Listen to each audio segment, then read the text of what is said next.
to and address today because we are primarily interested in you and your health. The Word of God says that we, above all things, that He wish you prosper and be in health as your soul prospers. And very frankly, your soul will not prosper unless you're feeding your body correctly, because research is now being shown at Harvard, research is being shown at MIT, Columbia School of Medicine, that what we eat not only affects our body as well as the way the body functions, but what we eat will control how we think, will control our emotions, and it can control our will. So let's go over and talk to Dr. Joe and see just exactly. I believe if you're going to talk about a subject, you should go to the expert. And since you are world-renowned, and the state of our nation, not state, but nation of Israel have had you there, and many other countries have had you there because you are known as an expert in the field of beekeeping. Why is beekeeping and why is the field of bees so important? Without the bees, from all the spraying things that we've had in our country, in 4 main countries, is that we have forgotten that you have no agriculture without apiculture. Now, apiculture, you said that time before. What is apiculture? Apiculture is taking care of pollination. And I don't want to go back to Saturday. It's the main thing that you have to have is pollination. And the only one you can depend on is honeybees. We have what we call bees for hire now. I have to take one quick one and show you, for example, if you didn't pollinate all the crops, they spray them now, and a bee will only work a blossom when it's wide open. Never when it's becoming a blossom or when it's dying. Only during that time, which only gives you about 10 days. I'll use one particular one in California. On the almonds there, this one friend of mine and his son had 45,000 colonies just to pollinate the almonds. There's an average of 100,000 bees in each one. Now, they've tried them with helicopters, they've tried them with people to hand pollinate. None of these work. But one afternoon, they came in there with some spray and overshot and killed 45,000 colonies. Now, they wouldn't have had an almond in there, not one, except we got together from Arkansas, different states, rushed out and helped them to pollinate the almonds. Now, this could happen to all of them if the bees were killed out. In Arkansas, for example, Atkins Pickle Company, I think most people, the biggest pickle company in the world, and they were going out of business and closing their doors. The governor sent them up there and said, now I want you to help those people. I know that you can do it. First thing I said, how many bees do you have? Well, what do we need with bees? They've been in business over 20 years with cucumbers, and if a bee doesn't pollinate a cucumber or any vine, watermelon, cantaloupe, or whatever, they've got to visit each blossom at least 7 or more times. Rain and wind and those things will not take care of that pollination. So I told them that. They went out and bought 300 hives. And within 3 weeks, they were back and said, all the bees are dead. I said, didn't I tell you to hire a beekeeper? You're a cucumber man, but you don't know anything about beekeeping. You've got to have a man that knows what he's doing to do his job. You can't have somebody go up and try your court in law. Why do you try to have one run your food when they don't know what they're doing? So we started, and I'm happy that I was part of it, it's Bees for Hire, and you have it all over the United States now. In Florida, you have to have it. You just have to have Bees for Hire because we've killed off too many of the wild ones. You know, Joe, it's I still own land down in eastern Oklahoma, and about 5 years ago, a man from Wisconsin contacted me and wanted to put some beehives out. Well, you know, all he was going to do was put them on my property, and so I told him, fine, you know, I'll take a couple of jugs of honey, and that's all you need. Lo and behold, the crops, the fruit trees, the garden, even the clover, the black meadow, the yellow hop, what we use for hay, I saw an improvement that year. I didn't correlate it with the bees. I just thought, my man, you know, we've really been blessed this year because we've had bountiful crops. Next year he was back, he puts them out, and ever since he's done that, our production has increased. So I believe you. I believe you wholeheartedly. I've done on so many of them. One fellow in Arkansas there where the apples were fine. They were bulldozing out the apple trees for the simple reason that they were not producing. This father and son hadn't made a nickel in 5 years, and we're going to bulldoze them off. I said, give me one season. I went over and I put 5 hives to an acre. That year they made a net profit of $80,000 and didn't cut their trees.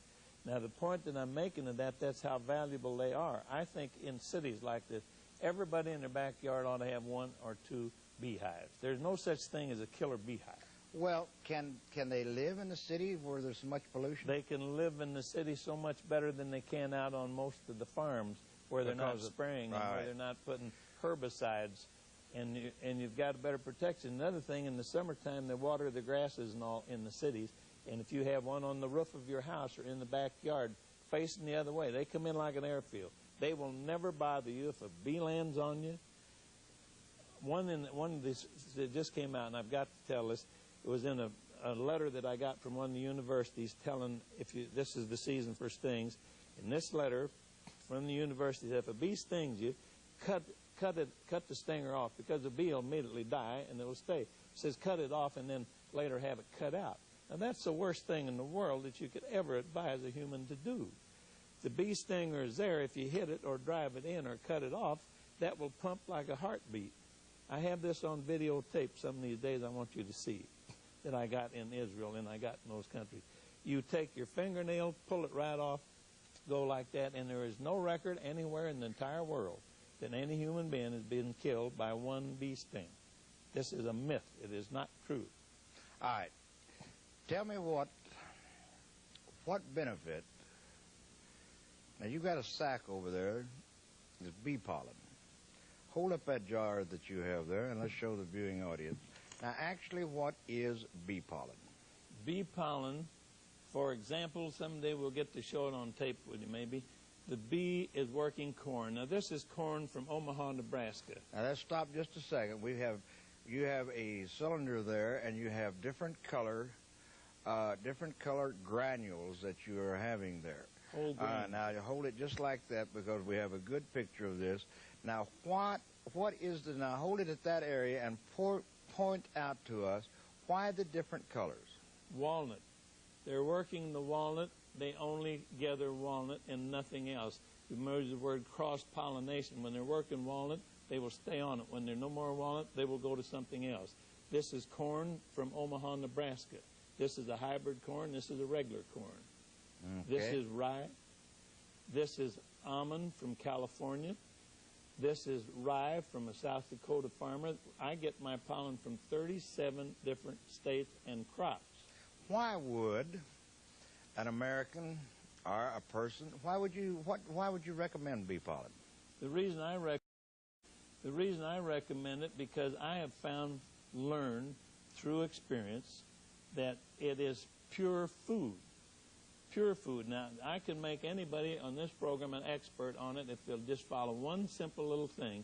This is rye up here. I want to point out one more thing. Now, if you try to get it from a beekeeper, they'll say right around you. That bee will only probably get a chance to work 3 different crops, so you would only have 3 pollens. You need a mixture of all of them. And in the bag that I will show you there, for example, in that particular bag, there's around 15 to 17 different ones. The next bag will have other ones. All right, now let's either prove a fact or dispel a myth. Right. I have heard, and I have said with my mouth, because I have heard this, that if you eat bee pollen or honey from the local area, that you will be able to cut down your allergies because of a desensitization. Is that a myth or is that a fact? No, this is very true to an extent. Okay. The doctor was from Ada, Oklahoma, and 30-some years ago I met with him. I went to Ada, I worked with him, and I got him 50 hives of bees, and he was one of the first men in the field to have an allergy clinic. He told me, he says, in my experiments on human beings, not on rats, on my human beings, I have found out that it's a preventive and they don't have an allergy. And it's from the honey. Now, if you were eating honey all the time, it's there. Bee pollen is the same as honey, but about 5 times stronger than the honey. Now, there's only 2 sugars in there. It's glucose and fructose. Glucose for the brain, fructose for the strength. If you feed them sugar water, that's a lousy cop-out and a bad thing for a beekeeper to do because the bee has to take it to survive. But their little honey sac can and does change that into glucose and fructose through the chemicals in its honey sac. Now, let me ask you a question. What is the advantage of taking bee pollen over just eating honey? All right. If you're eating honey, I needed that one to show you the little bear. If you're eating honey, it has all these different ones in it. You have as many different colors. When I have the bees on the cucumber, it's a light green, and it tastes exactly like a cucumber. And I've got to get this in. If you pick up honey today, and you go into the market or into a store, and it's crystal clear, forget it. It is not honey. I worked with nearly every one of these big. I worked with Sioux Bee Honey Company from the time they started. 5 factories. They put an ad in and say ours is the only one. To finish about 8 Oklahomas, because this is going to fit right with it. After he did this and got 50 hives, he wrote a book, and it was one of the finest books. I have a copy at home. Later, he wrote another book, and he said the bee must work an area of 1 or 2 miles. See, they'll only work an area about 4 miles at a time. And I said, why did you do that? You and I have been good friends, but now I said, our friendship isn't going on if you're going to write a book and lie about it. He says, now this seems strange, and I'm not knocking this, but I know what happened, because I believe the man. He says, my associates with me were so upset that I would put and write a book about honey doing away with allergy that I had to put something. And I wrote my new book because he said they were going to try to get my license revoked. And I believe the man. So this is why and how about coming.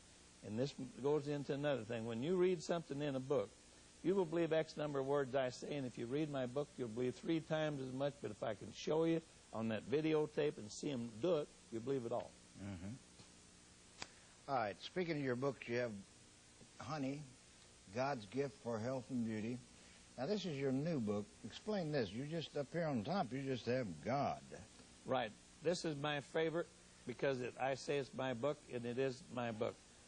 The Lord spoke to me. I have been many things, a lawyer and all these different things I'm not bragging about, but I feel that I've been blessed for it. The Lord said to me, as clear as I'm talking to you in our room. My wife was there, but she couldn't hear what he was saying. He says, my people are defiling their bodies more with food than all drugs, all liquors, all cigarettes. I want you to go to Springfield, Missouri, and you'll find on the wall the cover for your book. I want you to call it God did not create sickness or disease, and in my heart, I know that he did not. I went to Springfield, Missouri, and the first thing I walked into the place was a picture. This was the picture. I said, the Lord sent me here to get the picture. I think they thought I was nutty, but I got the picture. That's where the cover came from. All he instructed me to do was take the scriptures. For example, we're talking about honey. If you remember when the angel spoke to Joseph and said, she shall bear a son, we shall call him Emmanuel, honey shall he eat to know right from wrong. Then there's 58 chances and verses in here about honey, which are in the book. And if you remember the last thing, after Christ was crucified, he came back to earth in the upper room and talked to his disciples. When he was through talking to the disciples, he says, do we have anything to eat? And they fed him honeycomb and fish, and he ascended back into the heavens. And you were talking a while ago, which I was very happy to hear, that honey will make you vomit if you eat too much. It will. You cannot. You can sit here, which we did in school, and I've done it. You can eat sugar, the artificial thing, until you're absolutely deathly sick. But you try to eat honey, it will gag you, and you will not be able to. If you try to eat too much of it. Yes. And that's what it's in the Bible and tells you. You came out with that, but chances are you didn't realize what it actually meant. You cannot overdo God's thing like that on that honey. And that's, well, the others are, I think there's no book on this earth that's as good a health food book as the Bible, but we will not, and this is why I am proud of it, that those are verses and everything is God's word, not mine. Tells you the chapter where to find it. All right, and then so Joe, if they are interested in information about your book or how to get your book, and if they can't find it in a bookstore, if they can't find it in the bookstore, if they'll write just to Dr. Whittaker to Idabel, Oklahoma, I'll put them in touch with you, and that way we'll get the book out to them. Now, a couple of questions. Number one, is that I hear that honey is a simple carbohydrate. Well, I'll explain it to you this way, in the best way that I can. As I say, I'm not a doctor. I've worked with chemists, Right. but I'm not a professional on this. What the bee does, its tongue or its proboscis is like a straw. The Lord puts a coat of nectar on everything in this world every morning.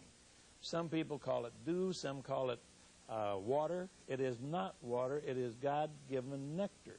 The bee sucks up the nectar, goes down into a honey sac. In this honey sac, I will call it a little manufacturing plant. In this honey sac, it converts the nectar into glucose and fructose. Then they fly back to the hive, and they'll put it in the cone. I think most people know what honeycomb is. But the sad affair that's going on now, and some of the universities are teaching this, when the bee comes back and puts this in there, it will always be somewhere in the neighborhood of 23 to 27% nectar. They will tell you it's water. It is not. So they're teaching them, put a dehumidifier and take the water out. If you take the water out, you no longer have honey. Leave it alone.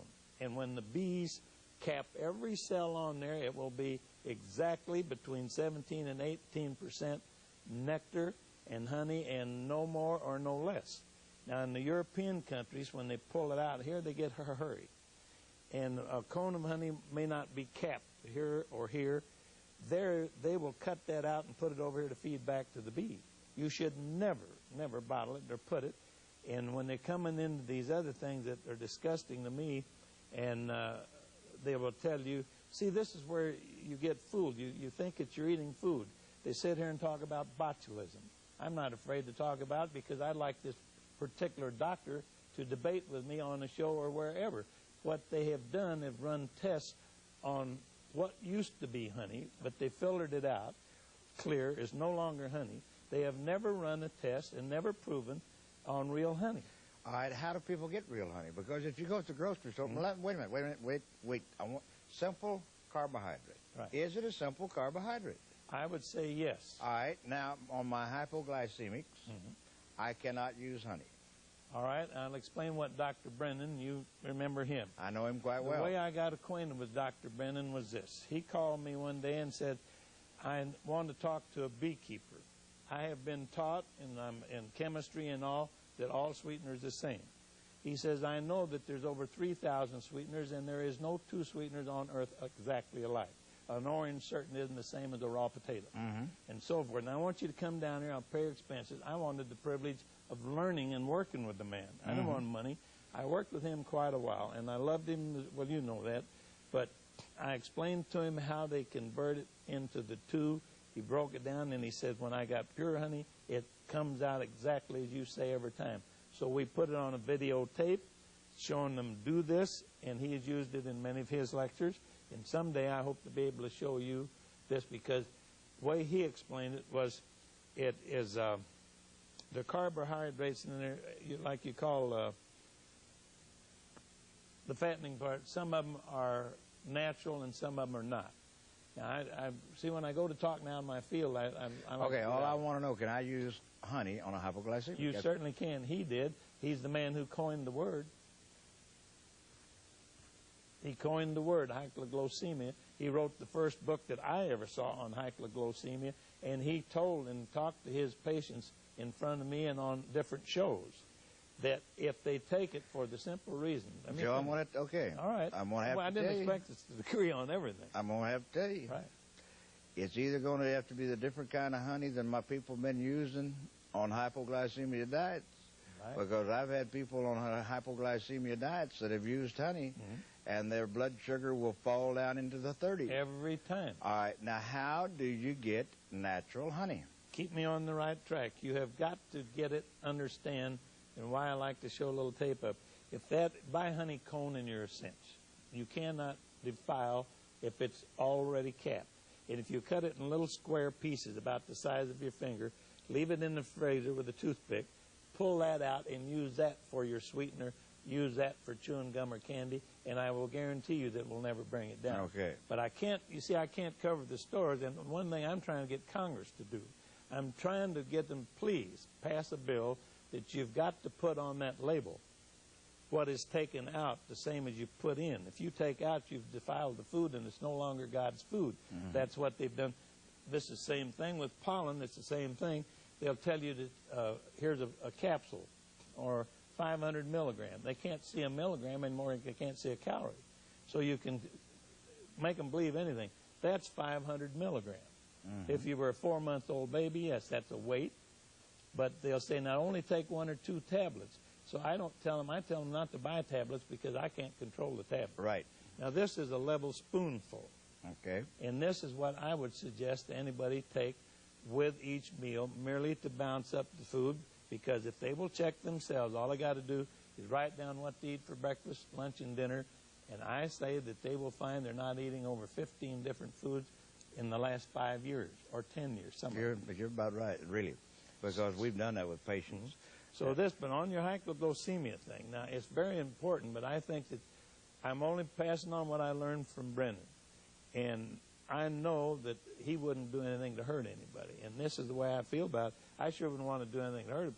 But they sit out here and don't run tests on it. They go in there and come up with some honey. It's not honey. Yes, it's an artificial honey. The test that they have been running on is not honey. It's honey that has been taken to a temperature, a high temperature. It's been filtered. It's been driven through a filter. And so it's not, it's exactly back to where we were when we started, Joe. There's not a thing wrong with God's food. It is what man has done to God's food. And the point you made a while ago is very well taken. It's not only what they put into the food that's causing a lot of problems, but it's what they're taking out of the food that is causing a tremendous, actually probably more problems than what they're putting in. Because food was made to work synergistic. It has certain elements, minerals, trace elements. And, Joe, did you know there's certain things in food that they haven't even isolated yet? There's vitamins in food that they have not been isolated. We know that. There's certain enzymes in food that the biochemists feel that haven't been isolated. And when you refine these out and you don't know what you've refined out, how are you ever going to add them back? Because you don't know what you've taken out. You can't. And you can't, see. So the test that they have ran on the honey to cause, show botulism wasn't honey. Absolutely right. One quick thing, if I have time. I went with a fellow one time who was teaching chemistry, and we were on a show together, and he says, well, I'll tell you, mister, you come over and teach my class one day. I said, you couldn't have done it better. Let me come and teach your class. I'm not a chemist. I'm going to teach them so you can teach them. I went to the class. He said, I have 14 honeys here, and I have 14 boys. Bring these in here, and I don't know where they come. There's no label on them, and I don't want you to know where they come from. I tested them, and there wasn't one, not one that was pure honey. So he said, anyway, we went through it, and I brought some real over that I got out of a bee tree. Then you know. Right. And you'll never find disease in a bee tree. There's no germ can live in a beehive, and the inside of the beehive is more sterile than any operating room on earth. So that the bottom line, in a few seconds that we have left, Joe, the bottom line is if you're going to eat honey, which is a good natural food, you eat good, pure honey. Not honey that has been changed by man. The same thing with bee pollen. When you eat bee pollen, you eat the good natural bee pollen, not the tablets, not the capsules that have been changed around by man. And since we've been speaking about honey, honey is a food. Learn to use God's natural foods. We love you. God loves you. See you next week.